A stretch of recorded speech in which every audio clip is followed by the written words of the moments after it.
mga Lodi! Eto na naman tayo. Sagutin ko na. Para po kayo ay matigil na. Ito po yung status ng hair ko. Kulay ng hair ko yan. Kita nyo ba?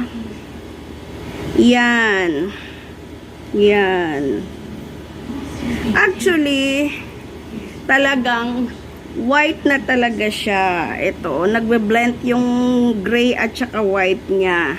Lalo na dito sa may, ano to? Tawag dito, puyot. Oh.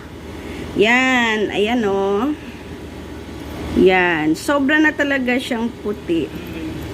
Alam nyo, mga ka-OFWs ko, bakit hindi na po ako nagkukulay ng buhok?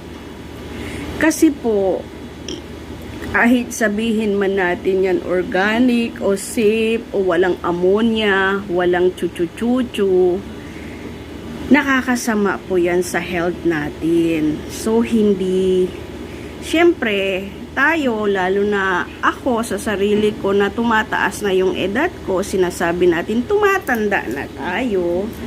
So, syempre, mas mainam na inaalagaan natin yung health natin. Diba?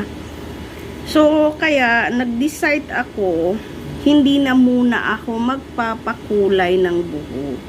At pabayaan ko na lang siyang muna na ganito, white, lumalabas yung white hair ko. Kumbaga, ini-enjoy at ini-embrace ko kung ano nangyayari sa katawan ko. Yun po. Kasi lalo na tayo ay malapit na tayo mag-50, ika nga. So, marami ng pagbabago sa katawan. Andyan na dumaranas tayo ng anxieties, depression, ang dami ng lumalabas sa atin. Nagiging insecure na talaga tayo. Ang dami na talaga. Yung insecurity ko talagang to the max. Yun. Tapos hanggang nagiging anxieties na siya, nadidepress na ako, yung mga ganyan bagay. And then, C4FAR2.